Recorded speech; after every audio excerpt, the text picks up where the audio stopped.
wife, headed north for a brand new life. Oil fields in the pipeline are calling me. I won't think about tomorrow, I'll just drink away my sorrow. I'll spend another honky-tonk night in Kenai. I knew it wouldn't do no harm if I just turned on all the charm, and I spent one more night in town. Sitting behind my old guitar, just jumping around from bar to bar. I'll spend another honky-tonk night in Kenai. Now I'm hanging in while hanging on, and I'll drink my nights away. Oh, it feels in the pipeline ain't for me. I won't think about tomorrow, I'll just drink away my sorrow. I'll spend another honky-tonk night in Kenai.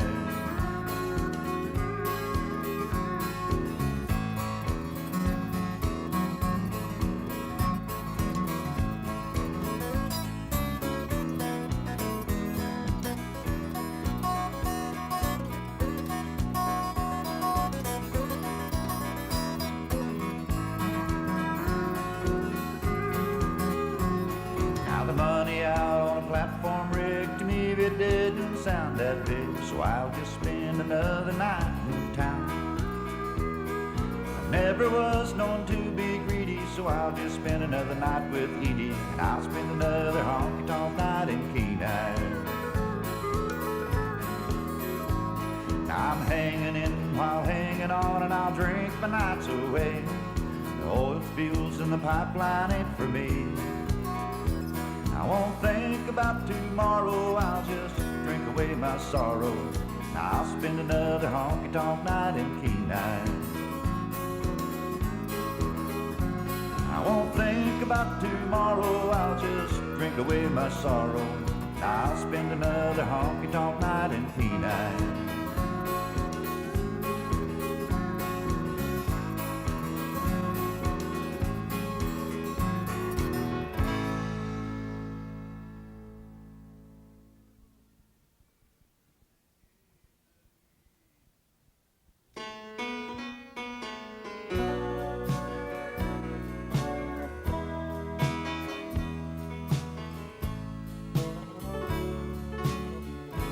Make the world go away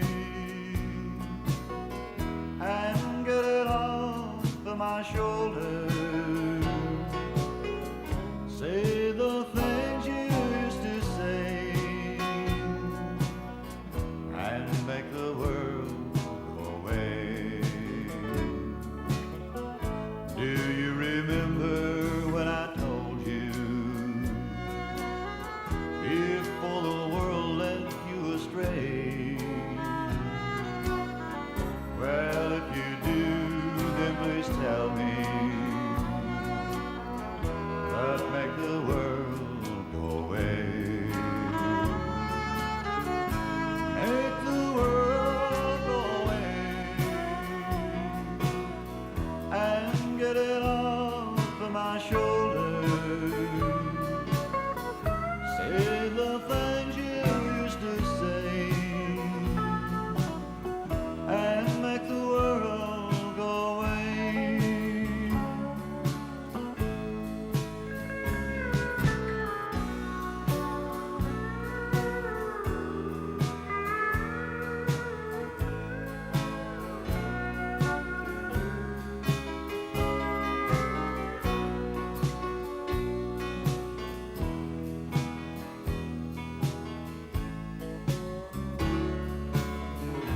I'm sorry if I hurt you.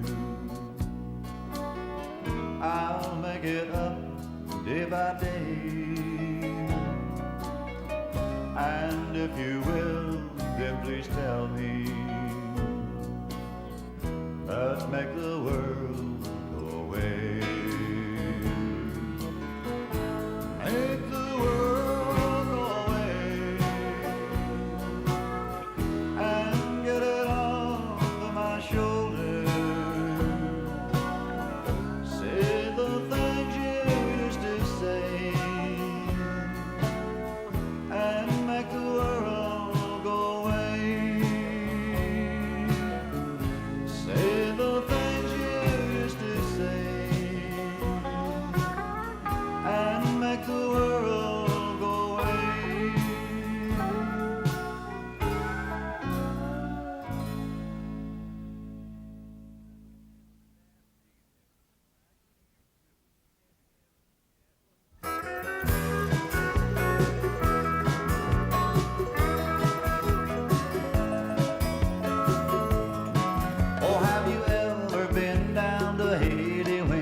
summer sun was sinking low.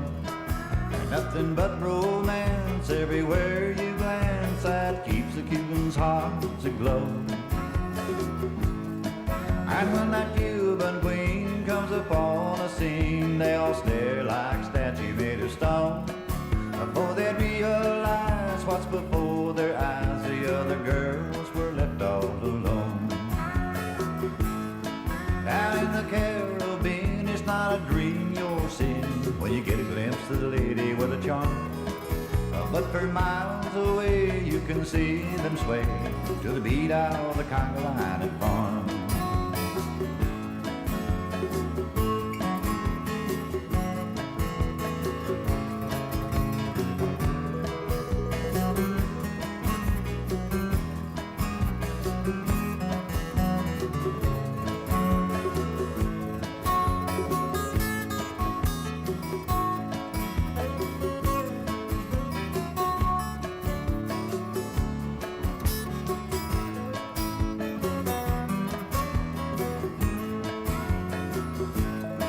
Up in a tree so high, way up in the sky, sat a bright-eyed monkey on a limb. He didn't understand why they made so much trouble just to be like him. He didn't understand that it's a lady's hand that makes the heart beat so sublime. But before too long they were singing that song, and they joined in that conga line. Oh, have you ever been down to Haiti when the summer sun was sinking low? Nothing but romance everywhere you glance, that keeps Cubans' hearts aglow. And when that Cuban queen come upon the scene, they all stared like statues made of stone. Before they'd realize what's before their eyes, the other girls were left all alone. Before they'd realize what's before their eyes, the other girls were left all alone.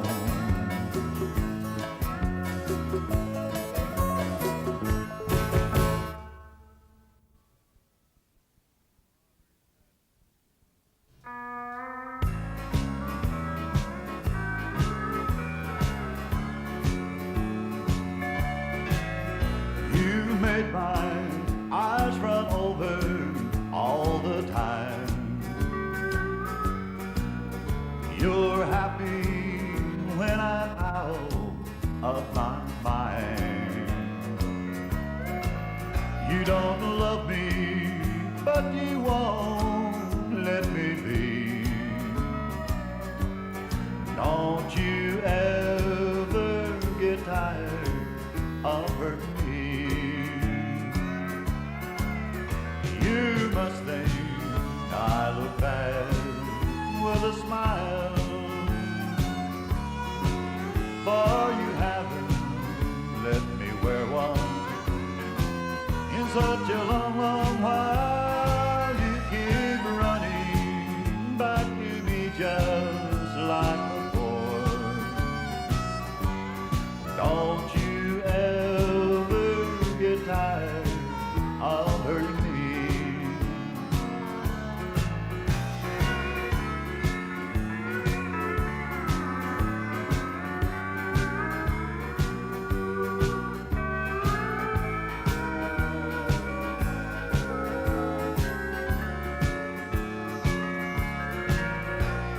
Someone must have hurt you long ago.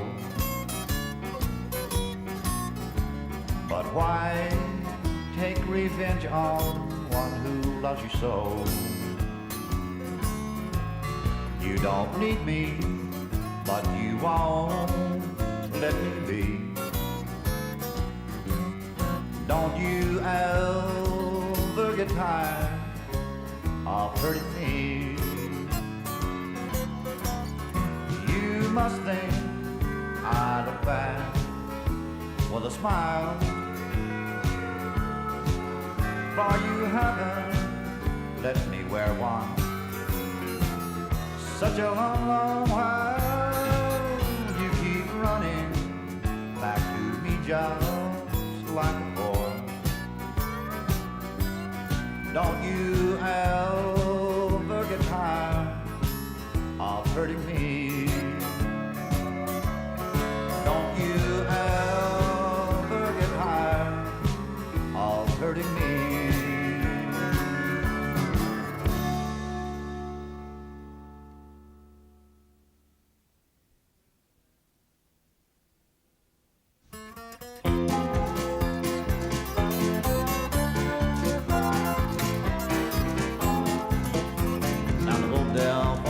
There's an old hollow tree where they run off a gallon or two.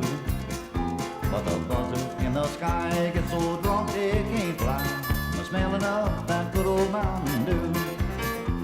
And they call it that good old Mountain Dew.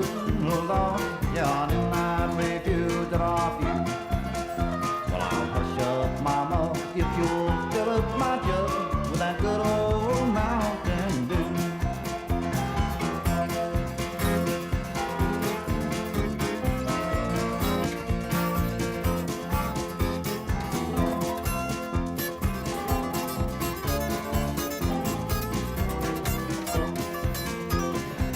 Brother Bill had a still on a hill where he ran off a gallon or two. Well, the buzzards in the sky get so drunk they can't fly from a snorting up that good old Mountain Dew. And they call it that good old Mountain Dew. Lord, yeah, and I refused it off you. Well, I'll hush up my mouth if you'll fill up my jug with that good old Mountain Dew.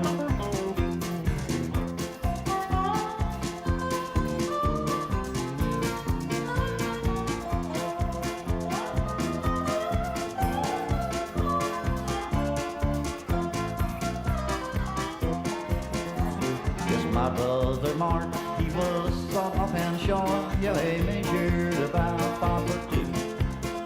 But he felt like a giant when you gave him a pint of that good old Mountain Dew. And they called it that good old Mountain Dew, Lord, yeah, I did not refuse it off you. Well, I'll hush up my mug if you'll fill up my jug with that good old Mountain Dew.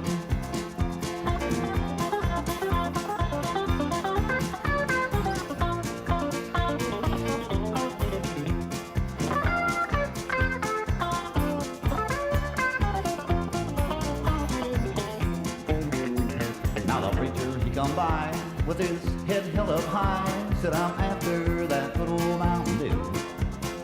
Well, he went around the bend and he come back again for that jug of that good old Mountain Dew. And he called it that good old Mountain Dew. Lord, Lord, yeah, and I refused it off you. Well, I'll hush up my mug if you'll fill up my jug with that good old Mountain Dew. That good old Mountain Dew.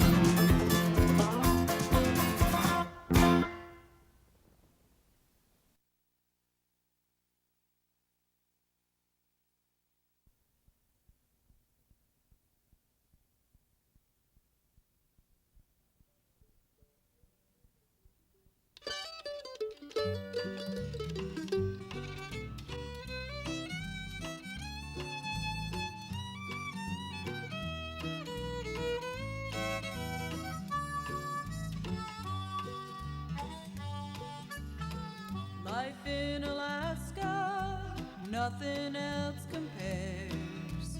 The rivers flowing red with the salmon run. Fireweed ablaze and autumn's golden haze. Weeks of light and months without no sun.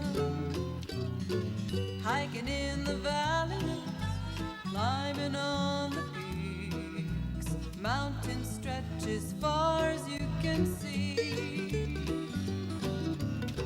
Glaciers in the snow, well, Lordy, don't I know. Alaska is the only place for me. Rugged and wild, I'm sure that you'll agree. Alaska, the land of extremes. There ain't no place that I'd rather be. Alaska, the land of my dreams. Along the end of August, snow is in the air.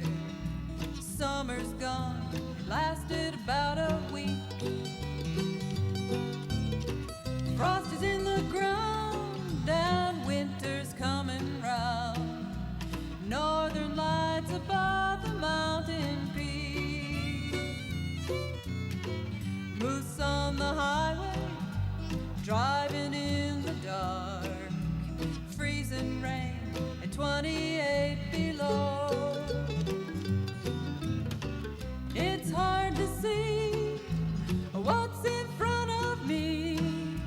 But when will we be through with all this snow?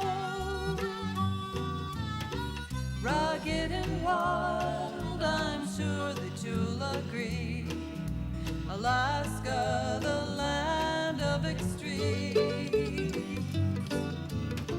There ain't no place that I'd rather be. Alaska, the land of my dreams.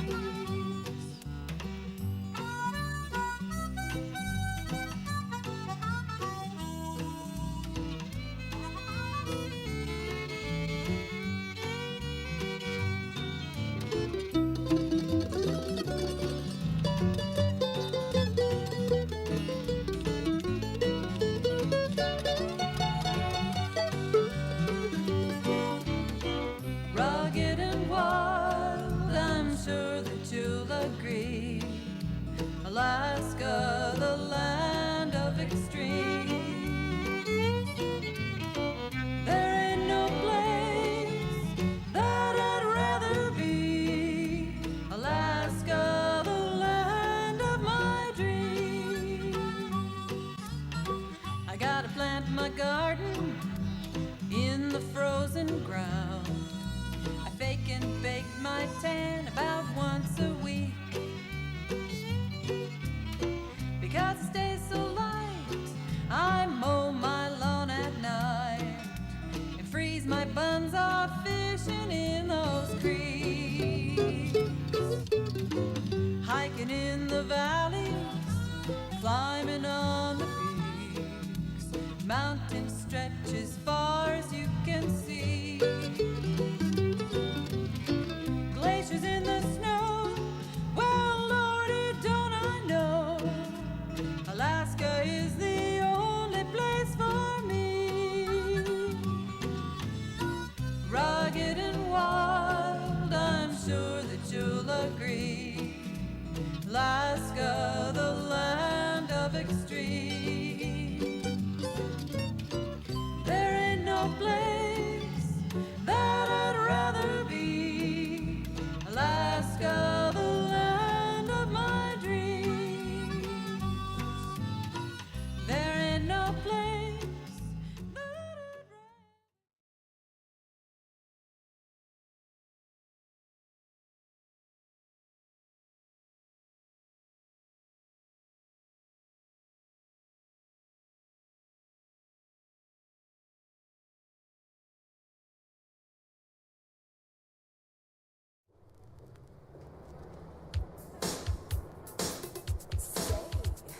Things are definitely looking up today.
Sadler's Home Furnishings, home of the Gold Medal Promise, our guarantee of complete satisfaction. Ford Headquarters, Worthington Ford at 1950 Gamble, the largest Ford dealer in the entire Northwest. Announcing a giant 4x4 sale at Worthington Ford. All makes, all models, the lowest prices in town, the lowest payments in town with no monthly payments at all for 90 days. Look, an 02 Ford Super Cab 4x4, $10,900. An 02 Ford Escape 4x4, $10,900. An 03 Ford Ranger Super Cab 4x4 for $12,900. An 03 Ford Explorer 4x4 for $13,900. It's a giant 4x4 sale. Don't miss it. Worthington Ford, 1950 Gamble, open till 10. Your chance to pay nothing until 2008 is almost over. Recliners, bunk beds, living rooms, dining rooms, bedrooms, and more are all available right now for you to take home and pay nothing down, no monthly payment, and no interest charges until January 2008. Then take up to 30 additional months to pay. When you use Sadler's exclusive True No Pay financing plan, you can shop with confidence, knowing you receive the best price with the greatest financing offer. Pay nothing until January 2008 at Sadler's. At ACS, we're always working to make sure our CDMA network is the best, so we can deliver crystal clear voice quality across Alaska. Sounds great here. And the most advanced wireless features. Sign up for an ACS data pack and you can download the latest content directly to your phone. Games, sports, ringtones, live TV, and much more. The list is nearly endless. Get ACS and get the best wireless coverage and the most advanced features. ACS, we're there.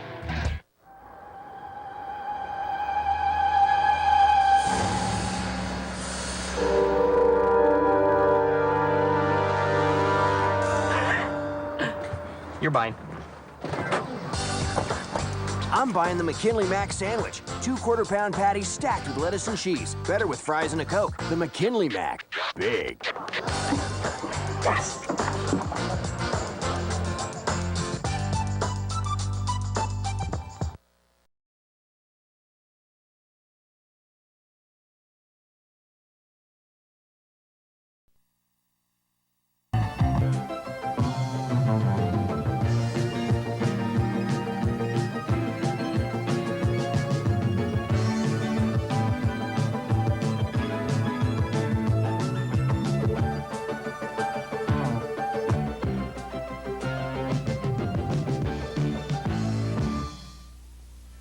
Alaska is one of America's most beautiful vacation destinations, and in the next hour we'll explore some of the highlights.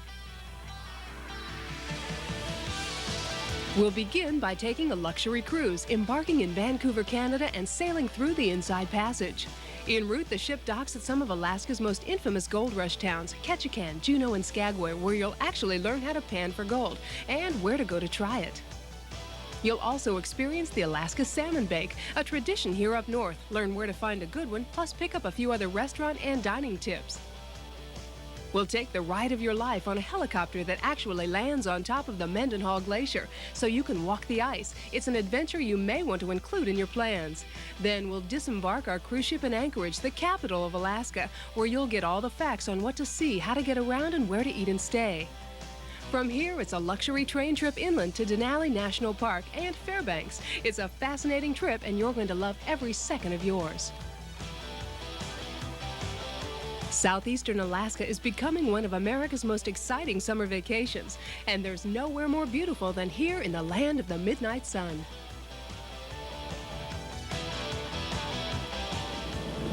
Hi, I'm Laura McKenzie, and since we just crossed the Canadian border, welcome to Alaska.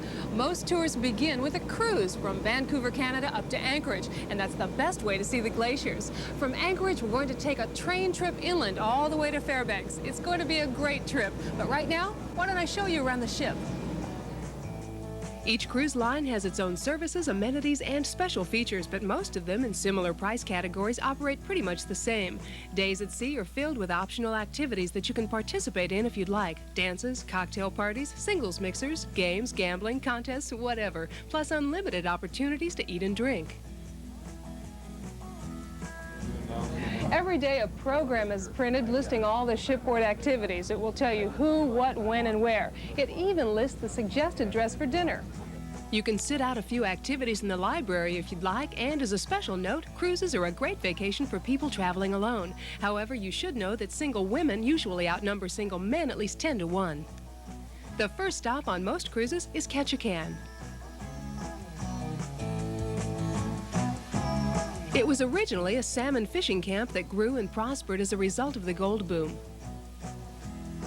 Today, it calls itself Alaska's first city simply because it's the first stop on the cruise for ships coming from the south.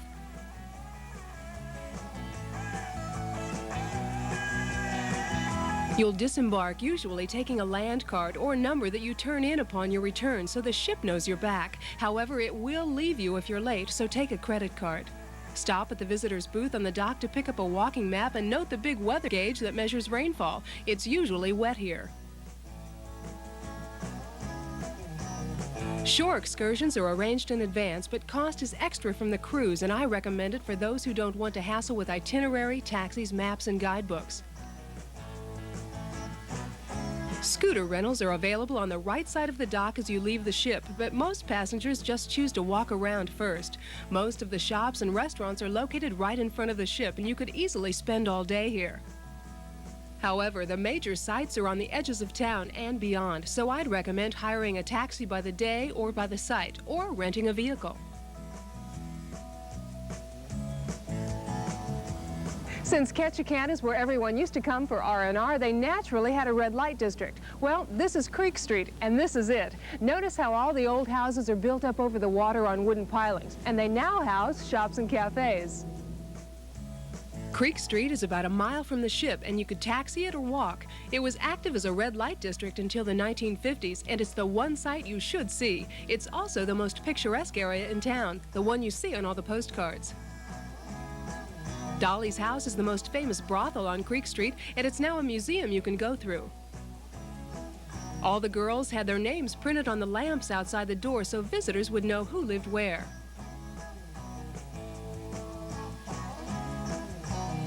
There's a good bookstore next to Dolly's House where you can pick up some Alaska information for the rest of the trip, but you may want to wait on the souvenirs. However, Ketchikan t-shirts or postcards are only found in Ketchikan.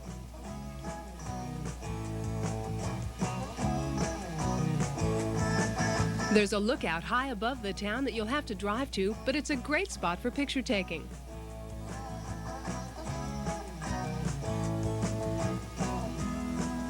A site that's well known in Alaska is a street of stairs, accessing homes on the side of the hill. Also in view is a private boat dock and the mountains in the distance. The Heritage Center is another stop on your sightseeing itinerary, displaying original and restored totem poles. While you're there, take the bridge behind the center to explore the Deer Mountain Hatchery, where king and coho salmon are raised for release into Ketchikan Creek.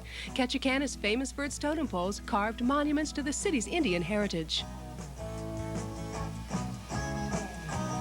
Every totem pole tells a story or a legend. For example, this one tells about the medicine man of the village. His face is shown up here.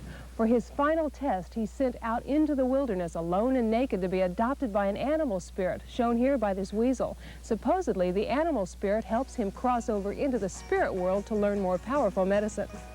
At Saxman Totem Park, 2 miles south of town, you can see replicas of famous totem poles carved by the Tlingit Indians. Natives can read the poles, but you should pick up literature or a guidebook that tells the stories behind the faces.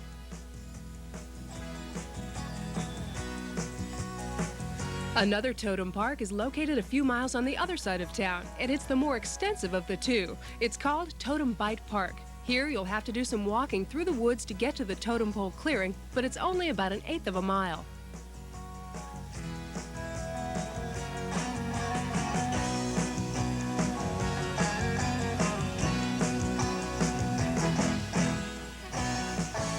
The main attraction here is the winter house, where a tribe would live during the harsh winter months. You can go inside.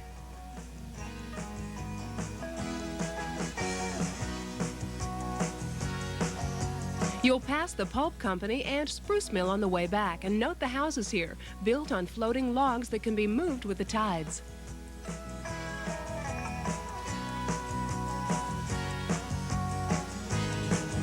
One of the best ways to see Alaska is from the air, so I recommend taking a helicopter or a bush plane ride. Now, it's going to be expensive, but what you'll see is fantastic. In Ketchikan, helicopter rides are located on the docks next to the cruise ship, and several people can go up at one time. The ride takes you over downtown Ketchikan and out into the surrounding countryside. From up here, you'll get a bird's-eye understanding of why Ketchikan is only accessible by air or water. There are no roads inland, and why ferries are a main transportation source. Ketchikan also offers other sightseeing possibilities: a float plane ride to the Misty Fjords National Monument, which is a 2 million acre wilderness, or fishing charters, or a lake canoe trip.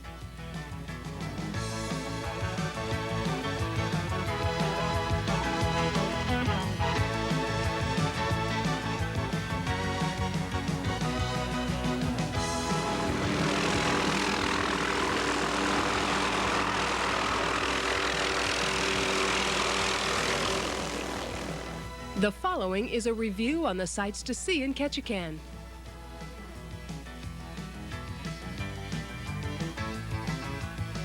This is where to go shopping in Ketchikan.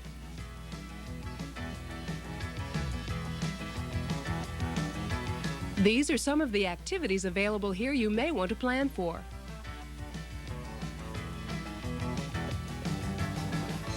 And these are some recommended restaurants and cafes in Ketchikan listed in all price ranges.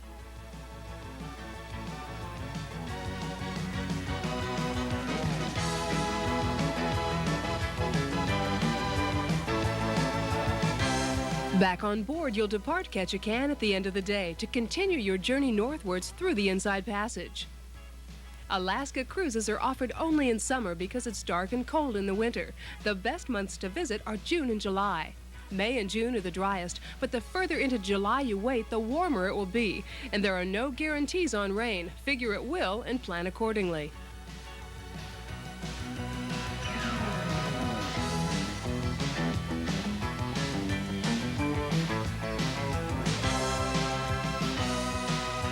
Meal times are a highlight on any cruise, and I decided to visit the galley to see how meals for hundreds of people at a time are handled. On board, all your meals and snacks are included in the fare, and room service is also available. These are the grills where the steaks are grilled. Even Are on they both grilled sides. to order? Yeah. Oh, they are? Yeah. All breads, cakes, and bakery goods are baked on board daily, and if you have a special occasion like a birthday or anniversary, 24 hours advance notice will get you a custom-made cake. Food preparation is an art, especially on a cruise, and most ships have food designers on board to make meals look as good as they taste. The Big Gala Buffet is the occasion everyone looks forward to. Bring your camera, as the buffet is open to photographers first. Besides the Gala Buffet, there are 2 daily buffets, one poolside at lunch for those who don't want to eat from the menu in the dining room, and one at midnight. Every day, the evening's dinner menu will be posted right outside the dining room. Let me tell you what's on for tonight. We have beluga caviar, imported smoked salmon, maybe goose liver pate, a little lobster tail, and a medallion of prime tenderloin, or a rack of lamb, perhaps, and possibly Cherry's Jubilee for dessert. This is not too hard to take. Fattening and rich? Yes, but it is possible to order for special diets in advance. Royal Cruise Line wins my approval for adding a special menu selection at each meal that meets the American Heart Association's guidelines on salt, fat, and cholesterol, with the added bonus of a meal choice that's low in calories. At the least, you can save up your calories for dessert.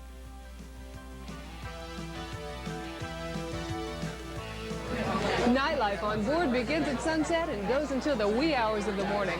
You can dance to an orchestra, gamble in the casino, see a floor show, or just relax at the piano bar. Whatever you decide, you're sure to have a great time.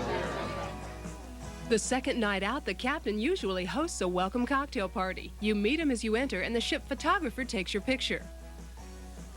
Another Royal Cruise Line invention are cruise hosts, gentlemen whose duties include platonically entertaining single ladies. What's your favorite part of the cruise? I think the dancing. The dancing is the most favorite, I think, because it's fun to dance with all the ladies. The night of the captain's welcome party, the captain will also traditionally introduce his officers and staff. To introduce you the officer who is responsible for the loan safety aboard the ship, next in command officer or executive officer, Captain Manuel Sarakis. As you cruise the Inside Passage, Tracy Arm Fjord is where you can catch your first glimpse of icebergs. At the least, you're guaranteed some spectacular scenery.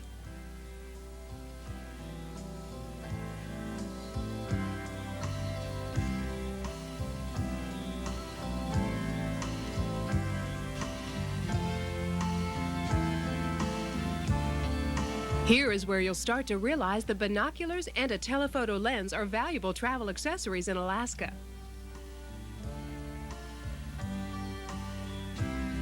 Your next port of call is Juneau, Alaska's capital. This was a town founded by the gold rush and saved from extinction when it became Alaska's center of government. Weather here is warmer than most of Alaska's port cities. The mountains provide a shelter against the huge glaciers that surround the city, but you'll still need to dress with a sweater and a jacket, and Juneau is known to have rain more than half the time.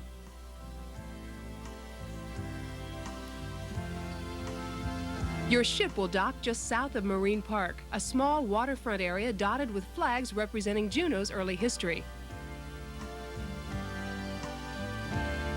Fisherman's Wharf is to the left as you disembark, and I couldn't resist checking out the local specialties.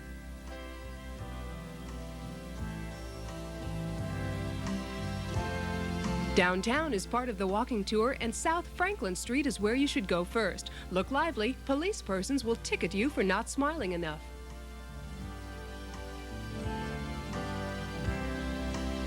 The Alaskan Hotel is a landmark with a quiet bar, but don't miss the Red Dog Saloon. It's where the action is.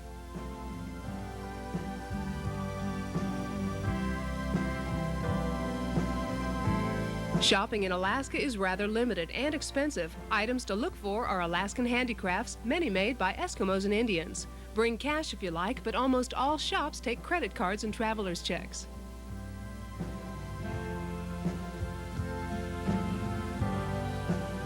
Juneau has some interesting shops, and there are a couple of great souvenir places on Franklin Street. The best buys are products of native materials created by artists and craftsmen living in the area. Look for carvings out of soapstone, wood, jade, ivory, and items embellished with fur. You can tell if a souvenir was really made in Alaska by two symbols that will be attached to the piece. It should be tagged with either a hand symbol, which means it was made by a native, or a flag symbol, which means it was made by a native with native materials.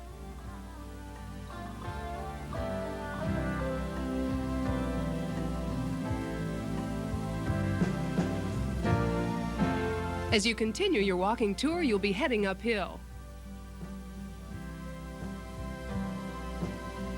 The Davis Log Cabin Visitors Center is an optional stop for brochures and maps. At the top of the hill, turn right on 5th Street to the St. Nicholas Russian Orthodox Church, built in 1893. In early days, Indians converted to Christianity came here for services. A 4-story totem pole is an odd monument in the middle of a residential neighborhood. But continue your walk back towards town to the Alaska State Capitol and other government buildings. At the top of the residential area, and really too far to walk, you may pass the governor's mansion. Note the totem pole on the right side of the building. Also on the sightseeing agenda is a Juneau phenomenon you shouldn't miss. 13 miles from downtown is the Mendenhall Glacier.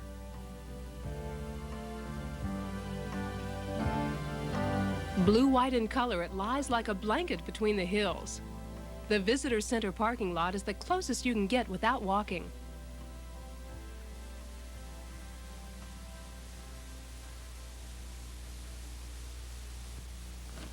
From the parking lot, you'll definitely want to walk uphill to the Visitor Center. It's right on the top of that hill. Now, they say it's about an 1/8 of a mile walk. It is a little bit steep, but I hear it's worth it. The face of the Mendenhall Glacier is over 20 feet tall, and believe it or not, it's currently melting away. You see the waterfall right over there?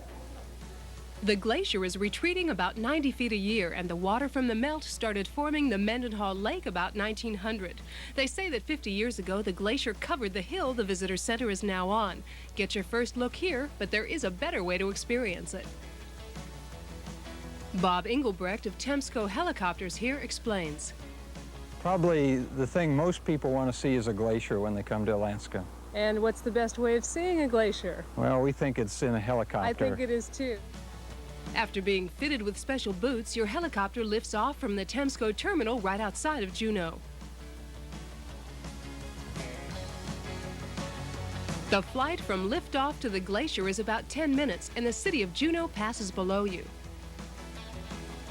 Soon, the face of the glacier is under you, and you're flying over the lake you were just looking at from the visitor center.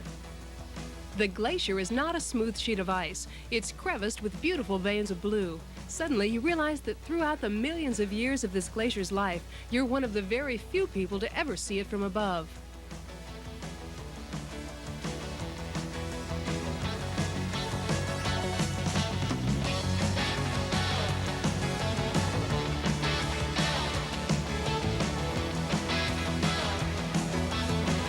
Just over a ridge, the helicopter will set down into a flat valley. Being very careful of the blades over your head and of the crevices in the ice, you can get out and walk around.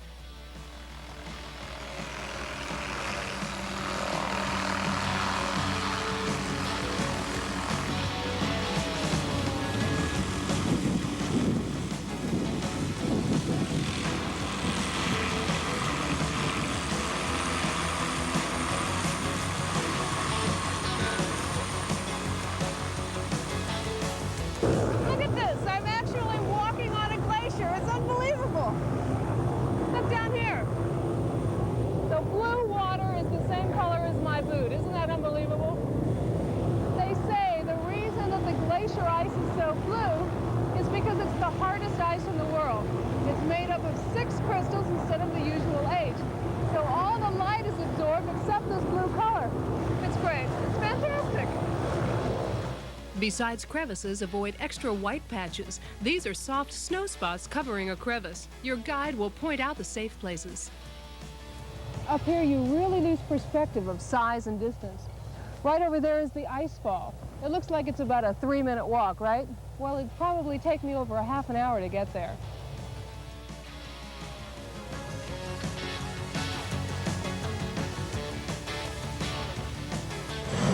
This is Dave. He's my pilot. He flew me up here. We're still right here on the glacier, and the noise that you hear in the background is other helicopters that are landing and letting other tour groups out. How often do tours come up here? How many months out of the year? Approximately 5 months a year. Summertime, right? Yes, ma'am. What happens in the winter? Why can't you come up here? We don't have too much daylight in the wintertime. Oh, that's right. It's so dark. Yes, ma'am. It's light now. It's about 8 o'clock at night. It looks like it's afternoon, right? Plus, Dave said the white ice and snow act as a reflector for what light there is. How late does it stay light here now? Today until about midnight. Midnight, and it's July right now. That's amazing. Yes, ma'am. Do you take tours up here at midnight? If they want to come. That's great. What's the most unusual tour happening that you've had up here? Well, a couple of days ago, we had a wedding up here. You're kidding. Yes, ma'am. But if you don't want to come to get married, just come for the thrill. Something like this makes you realize how small you really are in the general scope of things.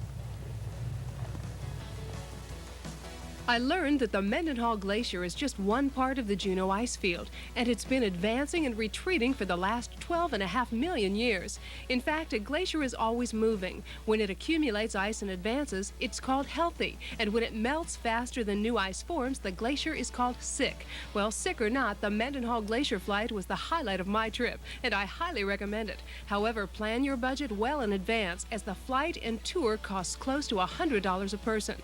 Well, you've seen what's included, so you can decide for yourself if you think it's worth it. Call Temsco Helicopters in town for reservations and firm prices.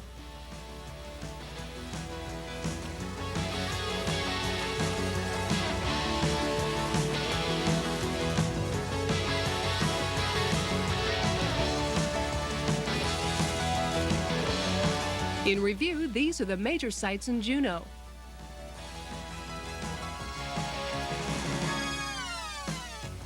These are the most popular activities and excursions in Juneau, and one of the salmon bakes would be my second choice.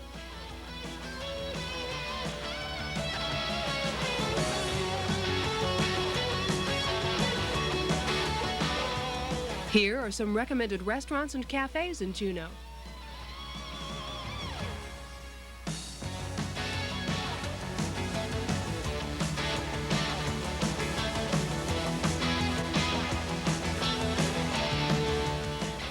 These are two popular Juneau bars, and Franklin Street is where to shop in the downtown area. And at the end of the day, you're back on board.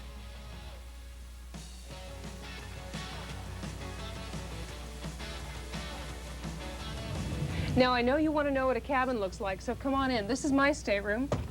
It's what they call an outside double stateroom because it's on the outside of the ship. You have a porthole, and there are two beds. Now, I know it looks small, but there is a lot of storage space. For example, underneath the bed, there's tons of room for shoes or luggage or whatever. Over here, you have a very nice dressing table with a makeup mirror. A lot of storage here in the drawers. You have a phone you can call other rooms or room service. And 3 big closets, and each one more drawers. And now, the bathroom. It's a lot bigger than you might expect. Toilet, sink, tub, shower, and some. A lot of the cabins just have a shower, but you have a lot of room. And the size and location of your cabin determines the price of the cruise. Now, let's see what a cruise director does. We are supposed to direct the social activities and schedule them on board. And so what we do is just, besides putting the daily program together, we have drinks with passengers, we socialize with them, we dance with the ladies, we put the bingo together, the shore excursions program together. So it's basically a social program. A social program that's more than big enough to fit between all the sightseeing and picture-taking you'll be doing. Next on the cruise, we'll be stopping at Skagway, one of my favorite gold rush towns, because here, the flavor of the 1800s is still intact.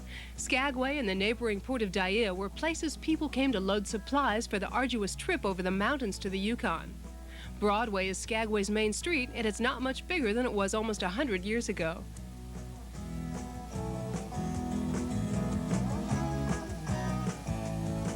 Skagway and Dyea were two port cities that sprang up overnight when gold was discovered in the Canadian Yukon. The Chilkoot Pass was the fastest but hardest trail over the mountains, and the town of Dyea was the closest. 7 miles away, Skagway accessed the White Pass, a safer but longer trip.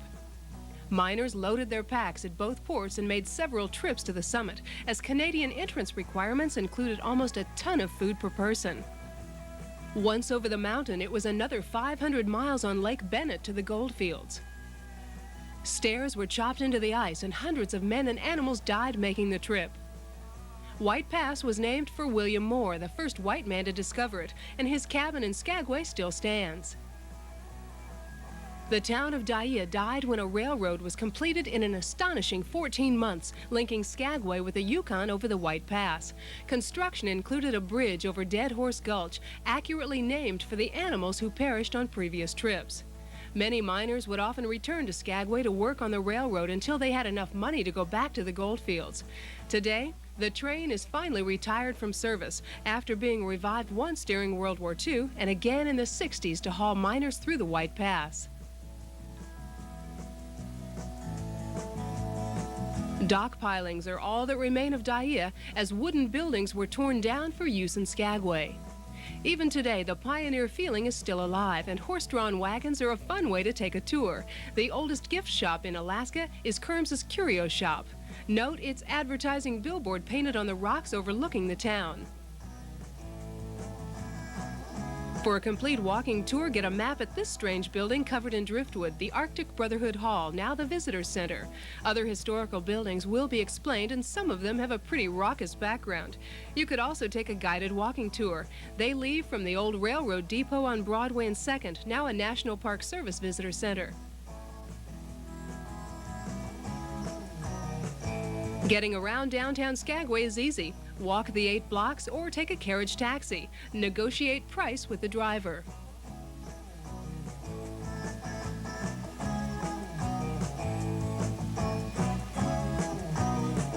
Paint and varnish on the old buildings is kept to a minimum to keep the weather-beaten look, and even the original plank sidewalks are carefully maintained and restored. There are a lot of good places to eat here, but be prepared. Prices are definitely not what they were at the turn of the century.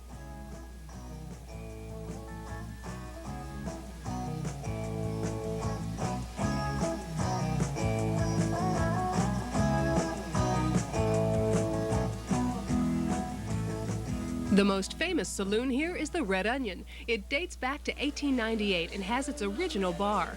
The Red Onion was also a famous house of ill repute, and staff dresses in authentic costume. Even today, it's the gathering place for cruise ship personnel and passengers, although the girls serve the customers platonically nowadays.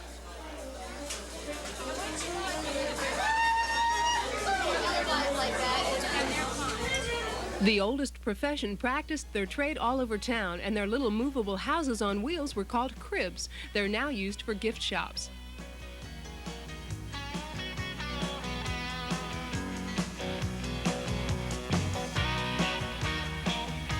Another historic brothel is the Skagway Inn, now a reputable bed and breakfast hotel. Take a peek inside. Hi, would it be possible to see some of the rooms upstairs if you have any open? Sure, I'd love to give tours. Great. Are all the stories true that we've heard? They are true. This is a historic hotel. It used to be located down in the red light district. It's actually two separate buildings that were moved to this location in 1916.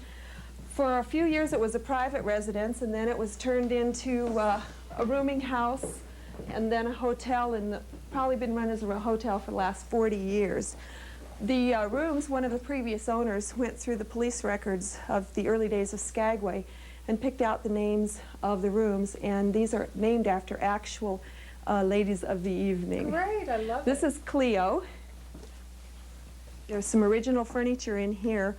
Most of the pieces of furniture in the building were taken from different homes around Skagway, but none of it was brought in from any place else. It's all originally from Skagway, from the Gold Rush era. This is great. Are these the original iron beds? Mm-hmm. If Suzanne is there when you visit, she'll show you around, or at least let you look at the nameplates over the doors.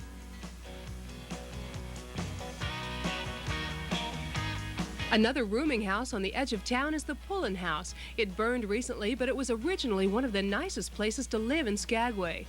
Harriet Pullen arrived in town with $7 in her pocket and worked as a cook until she could afford to buy the house. She went on to become a very prominent citizen here.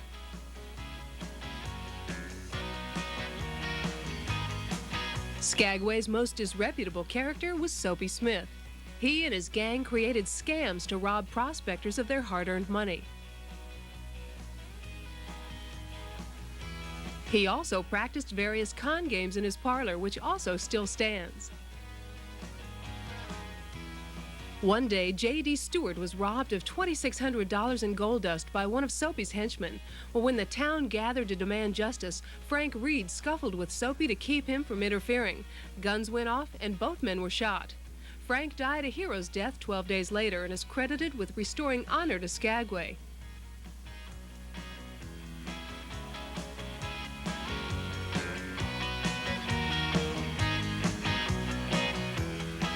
Soapy died a hated man and was not even allowed to be buried within the cemetery boundary. He's buried on the edge of the Gold Rush Cemetery, and you can visit it just outside of town. Wooden headstones are a fascinating reminder of the Gold Rush, and locals give tours here telling stories of some of the cemetery's famous inhabitants. A waterfall behind the cemetery was named for Frank Reed, and it's about an 1/8 of a mile hike to get there. A lot of the older cruise passengers I traveled with were making the hike to see the waterfall, but only the ones with sturdy walking shoes.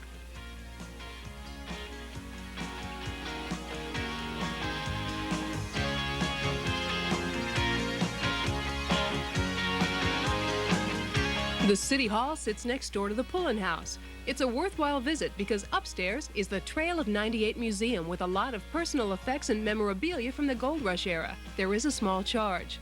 Also displayed is an old train engine car from the White Pass Railroad. One of the shore excursions in Skagway that I enjoyed was outside of town, past the old Daia town site and on to a camp on the Skagway River.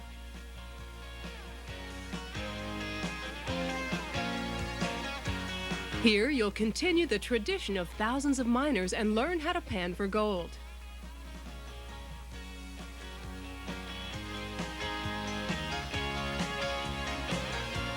At an authentic prospector's camp, you'll be taught how to do it in barrels, not the river, and there's a guaranteed piece of gold in every pan, so you'll know if you wash it away.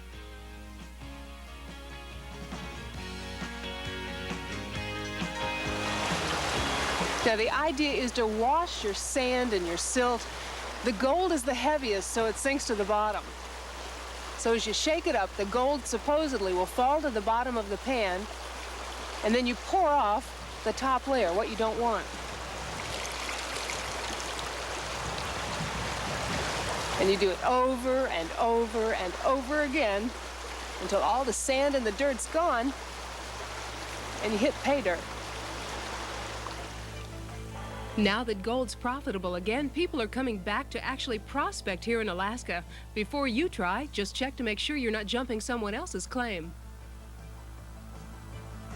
After you pan for your gold and you have a few flakes, you can afford to build a tent like this one. It's pretty primitive. How'd you like to live there for a whole winter? There's a few tents down here. This looks like the washing hut. They wash their clothes in that one, hang them out to dry on the line. You're free to walk around and inspect all the tents. They say that the artifacts here are authentic, although I suspect that bear skin hasn't been around too long. You'll be fed a prospector's breakfast, plus see a dog sled demonstration. Now this here is the freight sled.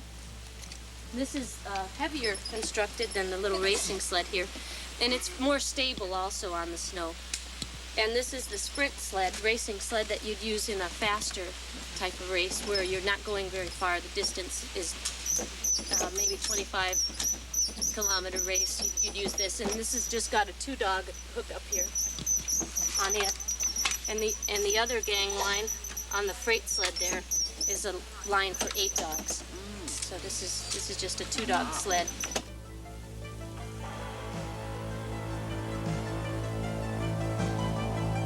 In review, these are some of the sights in Skagway.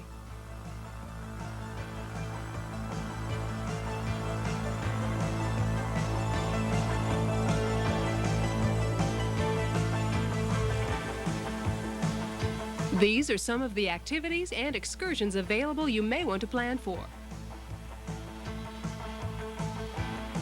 Here are some recommended restaurants in all price ranges.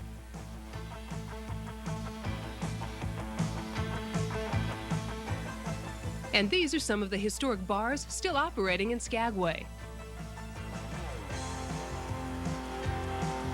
As you continue your cruise northward along the Inside Passage, you'll detour into Yakutat Bay for a glimpse of the Hubbard Glacier.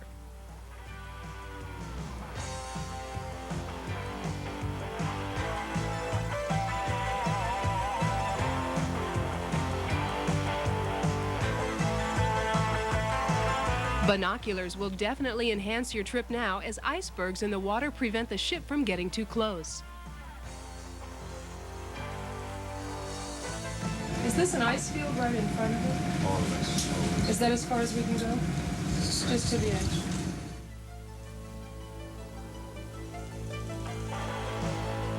The next day, the Columbia Glacier is our next detour. The face of the Columbia Glacier is 2.5 miles wide and an impressive 260 feet above the waterline. A popular cruise tradition is to send a small boat out to the glacier to bring back ice. The ice is then put on display so you can inspect it close up or chip some off for drinks.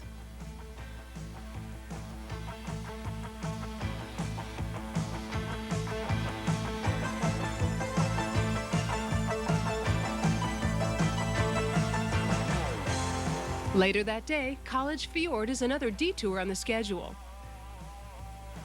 This is an extremely popular stop with passengers because of the wildlife that often appears. You'll want your binoculars again to scan the icebergs that break off from the glaciers. Seals like to sun themselves on the flat ice.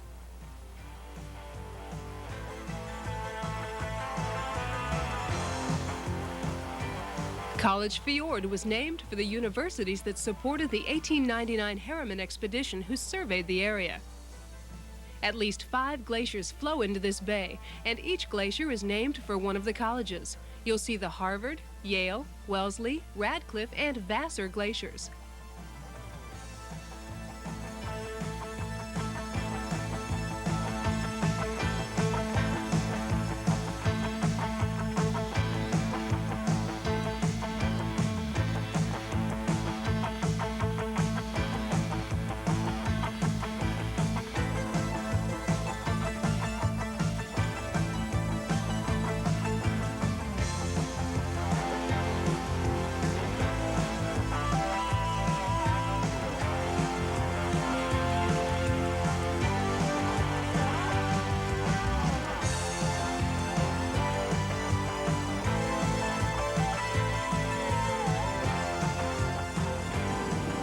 The summer weather in Alaska can only be described as changeable. If it's not raining, it's probably going to rain. And if it's not very cold, it's probably going to get cold, and vice versa. When you're packing, plan on dressing in layers. Bring some sweaters. And don't forget a heavy jacket for the days that you'll be glacier watching. A cruise to Alaska is a great vacation, and in review, the following is a list of what's included in the fare.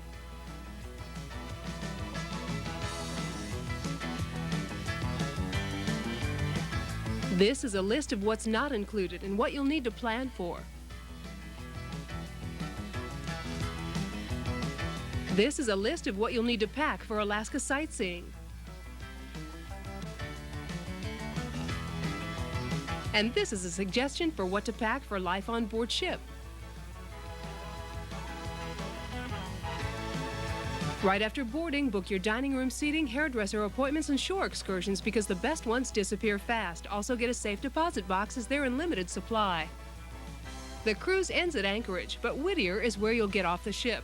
You'll be boarded on a bus to travel across the Turnagain arm of the Cook Inlet, a small strip of land between Anchorage and the Inside Passage.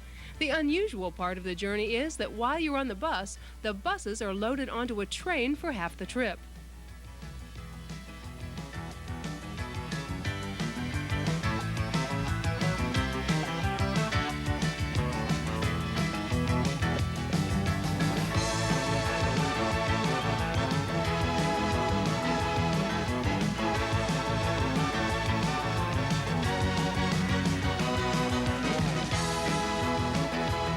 The railroad goes through a tunnel in the mountains, and on the other side is some spectacular scenery.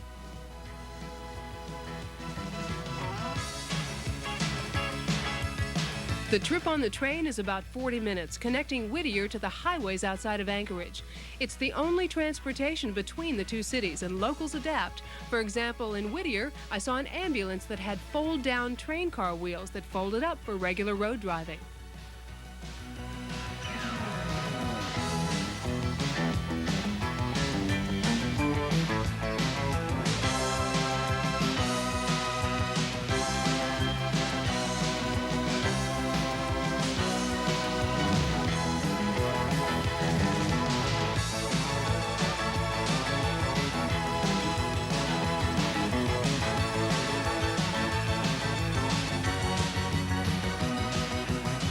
Outside of Anchorage, buses are unloaded to continue the trip on regular roads. Anchorage began as a tent city housing workers from the Alaska Railroad, but today is a thriving metropolis that's just as modern as those in the lower 48. Older buildings cohabitate with the newer glass and steel structures, creating an atmosphere that's obviously proud of its humble beginnings. The Anchorage Museum is the spot to get more background information. Anchorage is the fastest growing city in Alaska, and you should start your sightseeing with a stop at the Log Cabin Visitors Information Center downtown.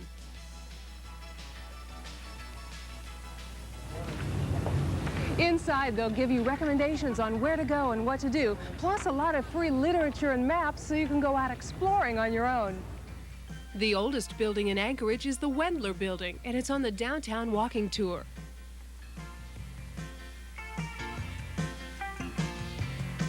Anchorage faces Cook Inlet, named for Captain James Cook, who explored the area in 1778, and a monument to him overlooks the bay at Resolution Park.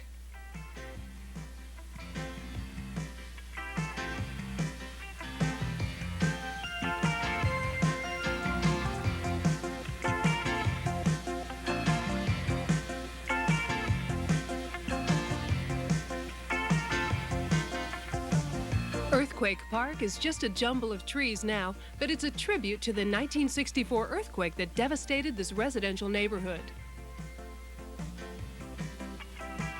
Before getting on a plane home, spend a night here in Anchorage. Prices are high, at least $100 a night for the better hotels, but no more pricey than hotels in other major cities like New York or Los Angeles. Always have a reservation before you come. And like anywhere else, you can find good hotels and motels in more moderate price ranges. A salmon bake is an Alaska tradition, cooked over an open fire with other Alaskan specialties like halibut and crab. They say that the preparation, glazes, and sauces are important to the salmon bake, and it's what makes the salmon steaks taste really good. What kind of glaze is that? The brown sugar, butter, and lemon sauce glaze. Get it into a caramel form and then coat it on there. Doesn't this look great? Let me tell you what's on the plate. Everything's Alaskan.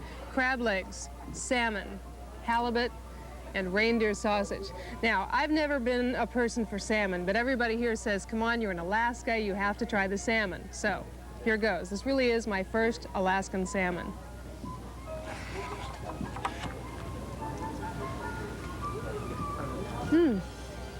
It's really good. Right next to the Anchorage salmon bake, you can watch craftsmen make some of the carvings that you see in the shops.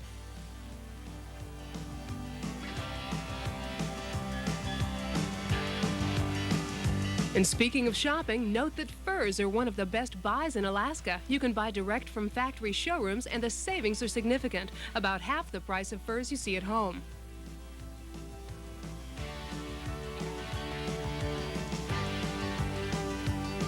Anchorage has a lot to offer the visitor, and I'd recommend a stay of 1 or 2 nights. You can see the sights and check into your hotel the day you get off the ship, and maybe do some shopping and sightseeing the second day. In review, the following are the major sites in Anchorage.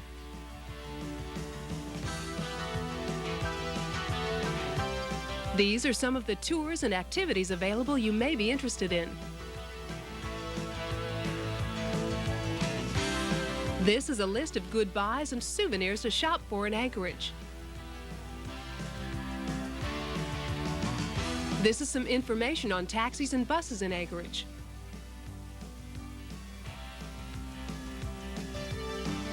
These are some of the shows and exhibits in town.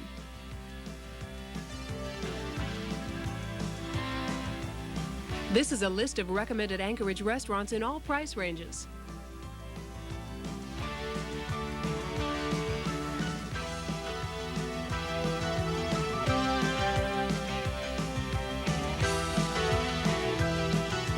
This is a list of recommended hotels.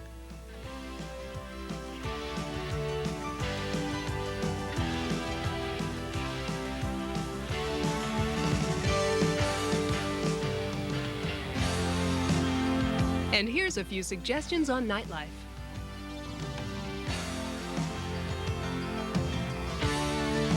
You know, the Alaskan railroad's come a long way since the early 1900s. It's gone from just a basic form of transportation to a very luxurious way to travel. Come on, I'll show you what I mean.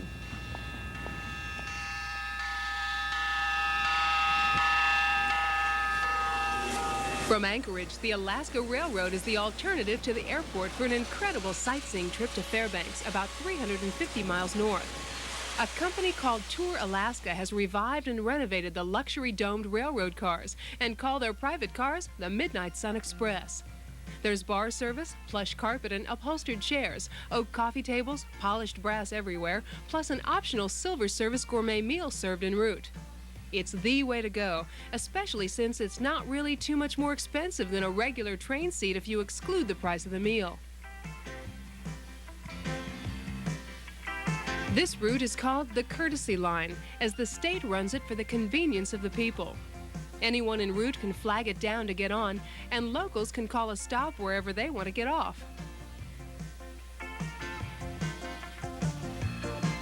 The advantage of the train trip is the ability to stop at Denali National Park, halfway to Fairbanks, and spend the night. The National Park is a wildlife preserve and includes Mount McKinley. There are excellent lodge-style accommodations here, usually with restaurants on the premises. Visit the Information Center for brochures and tour information, but most people take the 6 to 8 hour shuttle bus tour into the park looking for wildlife. Your shuttle bus is really a yellow school bus, and frankly, sitting on that for 6 to 8 hours after a 5-hour train trip is not my idea of a good time, but it may be yours. Wildlife sightings are not guaranteed, but they're highly possible according to the rangers. There are two systems to get people into the park. There's the free park shuttles, and there's the Tundra Wildlife Tour, which is a narrated tour, 6 to 8 hour trip into the park. For many people, these trips are the highlight of a trip to Alaska, because on a typical day they may see grizzly, moose, caribou, and Dall sheep, and even an occasional wolf.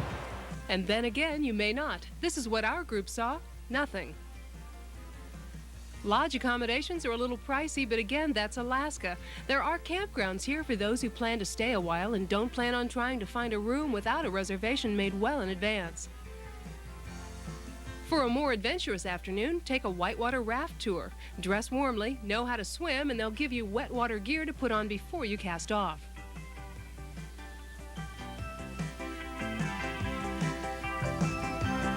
I asked one of the river guides what you'll see on the trip. Well, the whitewater is the main feature on the river. We have class 3 and at some levels of water, class 4 water. It's a pretty exciting trip. There is some wildlife, particularly early in the year. There's a lot of Dall sheep and moose. I also asked how difficult the river was to maneuver a raft on. The class 3 and class 4 is on a class 6 scale. So we're talking about medium difficulty as far as the whitewater goes.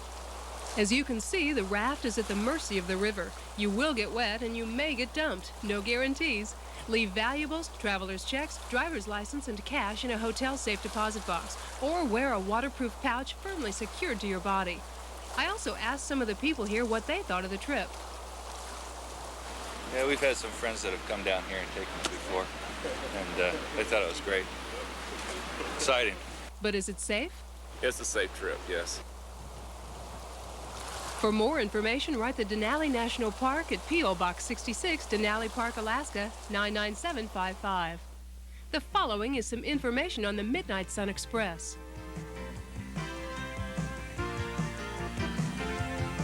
These are hotels and lodges available at the park.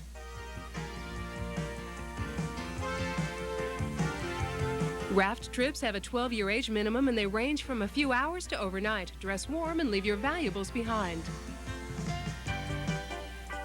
Fairbanks is the final stop on our Alaska trip and the end of the line for the Midnight Sun Express. Here you'll probably want to rent a car. Buses don't run on Sundays, and the sights here are kind of spread out. For exploring the downtown historical district, park your car at the Visitor Center parking lot downtown and pick up a walking tour map and some brochures. Guided walking tours are given twice daily.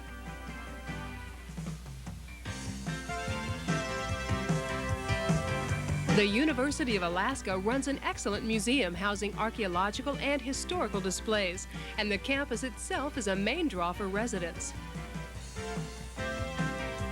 Hotels in Fairbanks are expensive, and on a special note, Fairbanks is also the end of the line for the Alaska Highway. But that doesn't stop people here from getting around.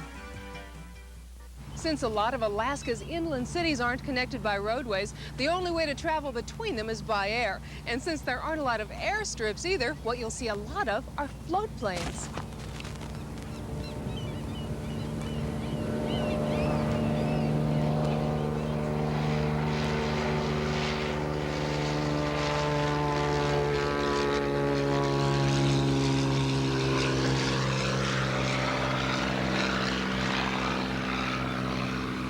The construction of the Alaska Pipeline played an important part in the state's development during the 1970s. It now carries oil at least 800 miles over rivers and mountains.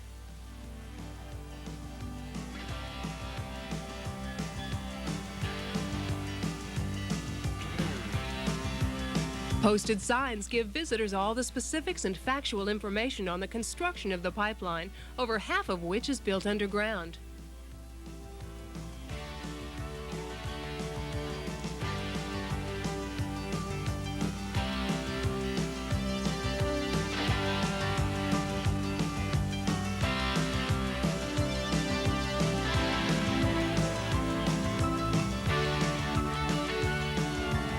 For obvious reasons, the pipeline has its own helicopter patrol. An excursion from Fairbanks that's popular with visitors is a 3-hour cruise on the riverboat Discovery.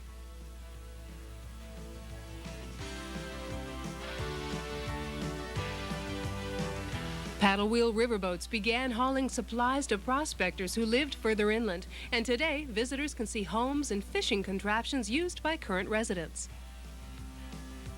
Tours are narrated so you'll know exactly what it is you're looking at, and the guide will explain how some of the fishing, trapping, and prospecting apparatus works. Bring a jacket, it's cool and windy on board. My grandfather started running stern wheelers up here in the gold rush days. Came up in 1898 with the gold rush, and instead of mining for gold, he ran stern wheelers to haul supplies to the gold miners. In review, these are some of the sights in Fairbanks.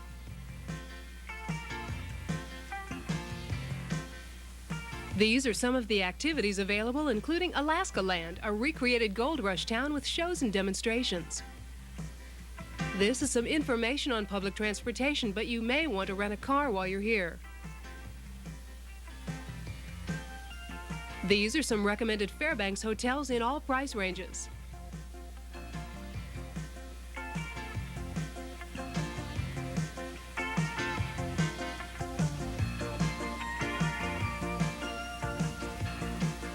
These are some recommended restaurants in and around Fairbanks.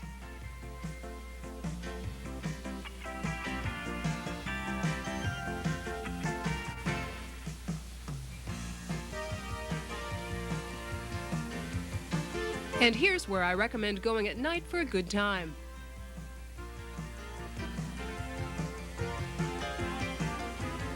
Alaska is a fantastic vacation, and the following list of general information will help you plan your trip. Cruises are non-refundable if you cancel at the last minute or leave early. Insurance is available through your cruise line or travel agent to protect you against loss of funds. Cruise lines have no limit to the amount of luggage you can bring, but there are certain limitations imposed by the airlines.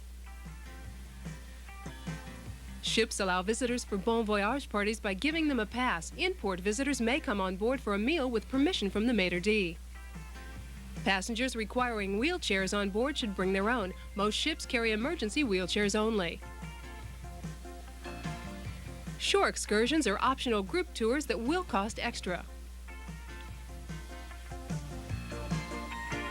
For any independent shore arrangements, see the tour manager on board ship for information and reservations.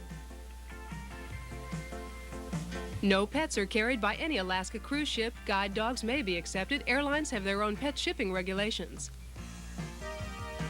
Car rentals are available all over Alaska. Credit card and driver's license required. Make reservations with national companies prior to departure or through the ship tour operator. When driving outside of major Alaska cities, watch for moose or other animals on the road. Never leave food in the car. Maps are free at car rental counters and at all visitor information booths. Business hours are the same as the rest of the U.S., but those businesses related to tourism may have extended hours. Alaska drinking laws specify a 21-year age minimum and no driving while intoxicated. Alcohol is available all over Alaska with the exception of some dry counties. You may keep your own bottle in your ship cabin, but personal alcohol cannot be brought to public rooms. Kids are welcome on board Alaska cruises, but aside from shore diversions, they're not catered to in activity planning on board. Restaurants, hotels, services, and general shopping items will be priced slightly higher than what you'll find in the lower 48. Laundry service is available on board ship and through all major hotels in Alaska, but ships do not have dry cleaning facilities. The area code in Alaska is 907 and direct dial as you would at home. Ship-to-shore calls are easily placed through the radio room. Onboard transactions are usually in U.S. dollars on Alaska cruises. Personal checks are not accepted. Bring credit cards, traveler's checks, and cash. Cruise ships have their own tipping policies for cabin and dining room stewards. Tip wine stewards and bartenders at the time of service. This is a general tipping guideline.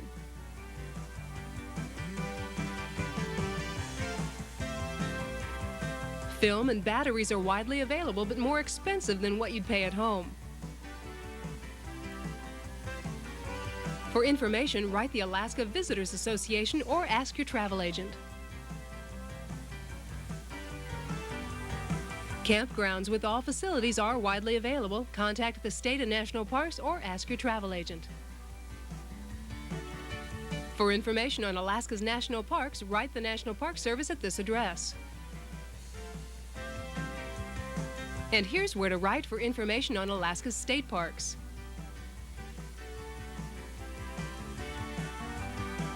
Hunting and fishing information can be obtained at this address. And finally, here is some information on U.S. Customs.